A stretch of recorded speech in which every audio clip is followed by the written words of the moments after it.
Hello and welcome back to another video. My name is Farhan, also known as Gunner since 96, and you are watching my welcome video for Martin Ødegaard. That's right, the announcement hasn't been made yet that we've signed him, but we more or less have signed him. He's done his medical, he's at London Colney, finalising all the little bits and bobs that you need to introduce a player, meeting his teammates, getting settled in hopefully. So yeah, I mean, I guess all that's left to do is for the official announcement to be released by Arsenal. But whilst they crack on with the social media stuff, I'm here to give Martin Ødegaard a massive welcome to Arsenal Football Club. This has been a long time coming. We've known that he would be coming to the club for a good few days now.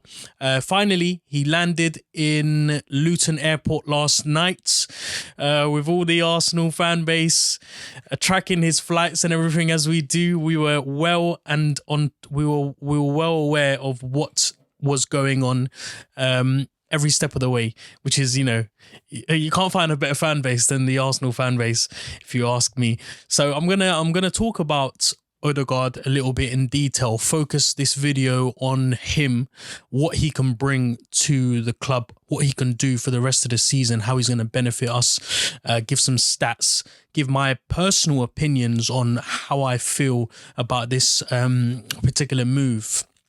We'll get started off by maybe giving some bit of information about him. He is 22 years old. He is from Norway. He moved to Real Madrid really early on in his career when he was quite young in 2017. And he's left-footed. He's 5'8". He's a very small guy. Just a inch taller than Lionel Messi. He's an inch taller than me as well. Fun fact, I am as tall as Lionel Messi, but nothing like him. He's the youngest player to ever play for the Norwegian senior, the team at senior level at age 15, which is incredible. He's also the youngest player to ever feature for Real Madrid at 16. That's incredible in itself. And having said that, though, he has only made 7 appearances this season, which is, yeah, it's a bit of a shame to see a player of his calibre, from where he's come, from what he's done, especially on the back of last season, to be declining, on the decline. Not really on the decline. I'd say he's had a tough start. Especially after a few injuries as well he's had this season. It hasn't been the most perfect season for him. But last season at Sociedad, where he was on loan from Real Madrid, he played 31 games and scoring 4 goals, assisting 6. So he had a really successful loan spell. He's come back to Real Madrid and he hasn't been able to continue the momentum where he did at Sociedad. I don't think he's on best terms with Zidane. I don't think Zidane rates him as much as other previous managers have, especially at Sociedad, where he was looking like a really good player, playing some of his best football that he had done. And so how do I feel about the transfer, the loan move to Arsenal? Well, I'm very, very happy with it.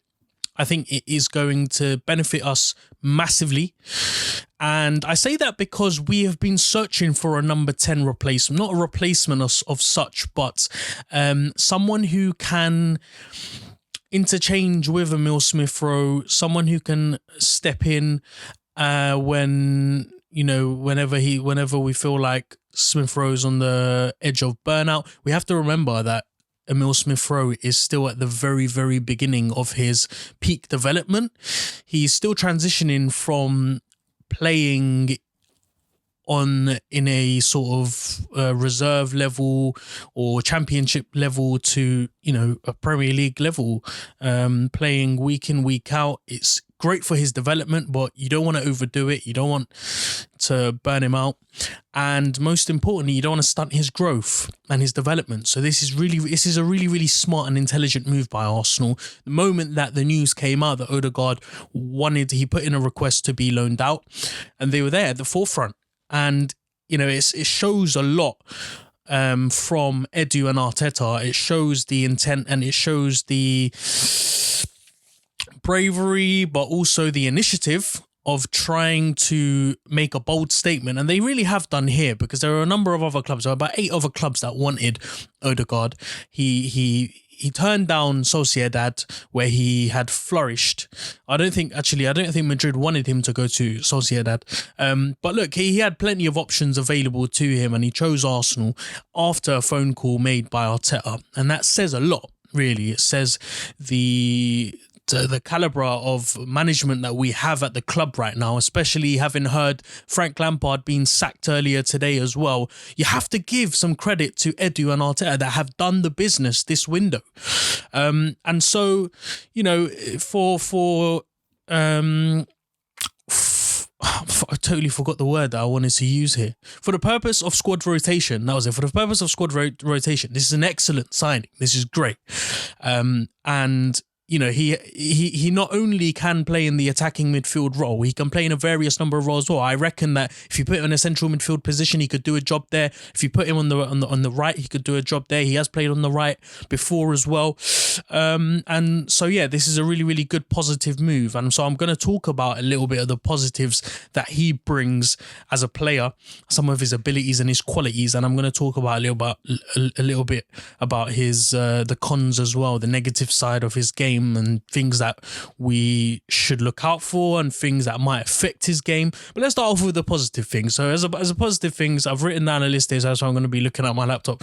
But he's a great passer of the ball. He really is. He's a natural. He has really, really good vision. He has the ability to ping balls from a range of different angles, difficult passes, and passes that your average player wouldn't make. I don't see, you know, players like Mohamed El Neni or Xhaka making the type of passes that he makes with accuracy as well. And I'm talking about crosses as well. There's a number of times that he's made beautiful diagonal crosses at Sociedad. The ability to find players in the pitch in and around the central part of where he plays, to be able to pass it to players in difficult positions, similar to what Partey does as well. And it reminds me of what Partey did at the Southampton game when we lost, came on, started playing direct passes forward instead of, you know, the obvious ones, and making it a little bit difficult for the opposition to defend against, because you wouldn't expect that type of pass to be made. But yeah, he does that all game long. He's done that a number of times in his career, and that's sort of his speciality. He does that he makes a range of passes to open up the play, to bring the opposition out. And again, by playing this style of football, what he's really, really good at doing is putting pressure on the opposition defence and disrupting their shape. And that's what I love about his off-the-ball game. So whilst he's amazing at pinging balls forward, passing them, making really intelligent passes, when he doesn't have the ball, the type of running that he does, the ability to get into spaces, pockets of spaces where opposition players are forced to mark him, leaving gaps in the opposition defence as well. He's great at doing that. He's brilliant at doing that. He's very mobile. He's a very intelligent football player, technically very, very gifted. He can hit long shots. We've seen him do it before. He can hit free kicks. Great at set pieces. And he reminds me almost of Aaron Ramsey. He's almost that type of player where he plays very deep he plays very central, deep into our half, going into the opposition half. So he likes to start near the centre circle. He likes to carry the ball forward or makes passes and then run from that type of position, rather than playing like Santi Cazorla, where a little bit more deeper up front, tries to get the ball and then, you know, run around players. I love that. I really do, because it shows that he will be a handful all over the pitch. He won't be stood in one position, just manning that sort of attacking midfield area. He will play from the central midfield area, moving forward with the ball. And again, he's done that time and time again at Sociedad last season, where he picks up the ball, makes starting runs forward. He's not afraid to. He's not afraid on one-on-ones where he has to get past his player, the person marking him or the person trying to tackle him. He's really brave with the ball, makes these bold runs, passes the ball, runs into space again, tries to look for 1-2 passes, done that again at Sociedad. I have to say, really, really impressive stuff. Things that are similar to what Emil Smith-Rowe does at the minute, where he plays with Saka, Bellerin at times, Cedric when he played against Newcastle. The link-up play is great, and so he has that ability as well, where his link-up play is great. And like I said, it's confident. He's really, really confident on the ball, and you love to see that in a young 22-year-old, where most 22-year-olds, they might play the safe option, or they might want to not make the bold move in case they make a mistake. He likes to go for the bold the bold options. Like I said, confident, running on the ball, moving into good spaces as well. A really good dribbler, and yeah, very good movement off the ball. So those are my pros. Those are the kind of things that I've picked up from his game, from watching videos on YouTube and from watching him play in La Liga. He's a confident player, and that's good, because you need that in the Premier League. But I fear that there are aspects of his game that might let him down in the Premier League. Despite being a confident, great player that likes to run on the ball, off the ball, make starting passes, he ultimately will suffer from the physicality of the game. He's quite short, and he is quite nimble. Excuse me. I don't see him being much of a... I don't see him committing himself to running past players in the Premier League, or getting himself in and around 2-3 players where he's able to niggle in and out of that kind of situation. It will be really difficult. It'll be interesting to see how he deals with that situation, because we know the Premier League is a different beast. And having said that, though, there are players that have come from the La Liga that have suited the Premier League really, really well. I've gotten used to it. It's taken a bit of time, but I'm talking about players like Sanchez, David Silva, Cazorla, Aguero. Players that have come from La Liga and that have been a real success. He has the potential to be a real success here in the Premier League. It'll be really, really interesting to see him play in a variety of different roles, rather than playing him just in an attacking midfield position. I'd like to see him on the right. I'd like to see him maybe play in central midfield as well. It's a weird position to play him in, because you need your central midfield to be a sort of pivot to track back and defend, as well as play the ball forward as well.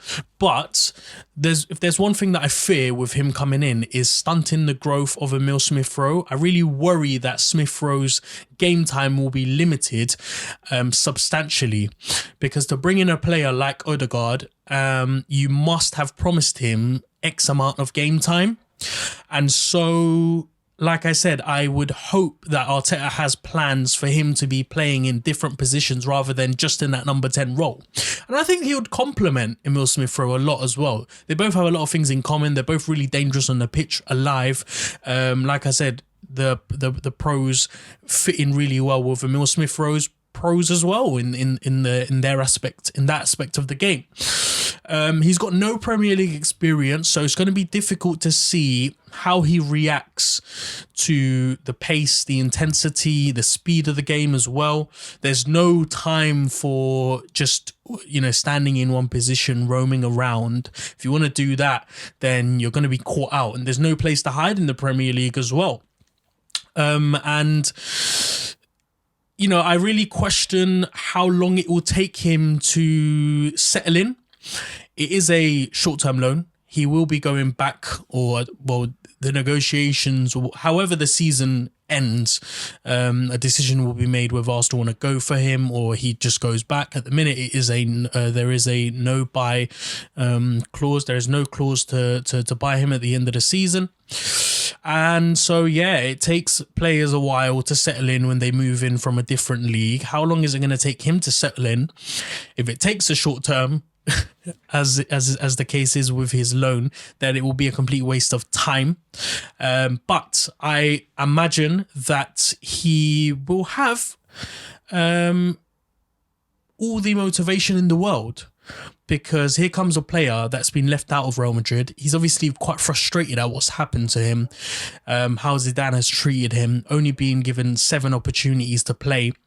And so I think he'll be quite hungry to succeed. And I think that he will have a point to prove. And so I do see a player coming in that will be giving it 100% from the very off. He's clearly wanting to challenge himself, because rather than staying in La Liga, he's decided to come to the Premier League. And good on him, good on him as a 22-year-old who wants to challenge himself, putting him into the deep end. Good on him, and I really, wish him the best of luck.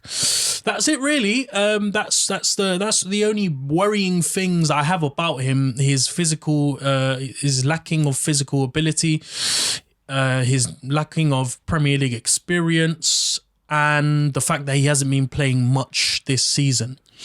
But overall, look, it is a very, very positive move. We don't know what kind of player he's going to turn out to be like, but now we know that there are options other than playing Willian in that number 10 role. I mean, come on, it can't get any worse than that, right? It cannot possibly get worse than playing Willian in the middle as a number 10. So that being said, I'm really happy that Ødegaard has made the decision to come here. I wish him the very best of luck.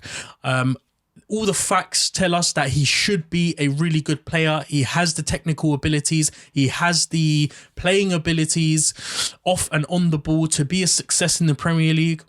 Other players have come from La Liga and have proven that. Now, the main question is whether it takes him 6 months to settle in and to show that at the end, or whether he'll be able to go off from the very start. Who knows? We're yet to see. We're yet to see what kind of games he'll play. We're yet to see what plans Arteta has for him, when he'll make his first appearance.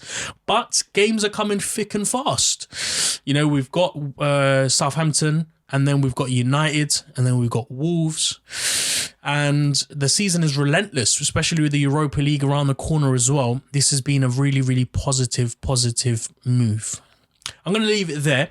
Thank you very much for watching the video. If you did enjoy it, please do give it a thumbs up. Subscribe to the channel if you haven't, and hit that bell notification to be notified every time I release a video. I'll be back tomorrow for a matchday build-up. Of course, tomorrow is the day where we play Southampton, and really the beginning of the first test as we come at the back of the FA Cup defeat at St Mary's. Until then, please stay home and stay safe. Enjoy the rest of your day. And, well, that's it, really. I kind of messed up the flow of that conclusion. Okay, I'm going to end it there. Bye-bye. Thanks.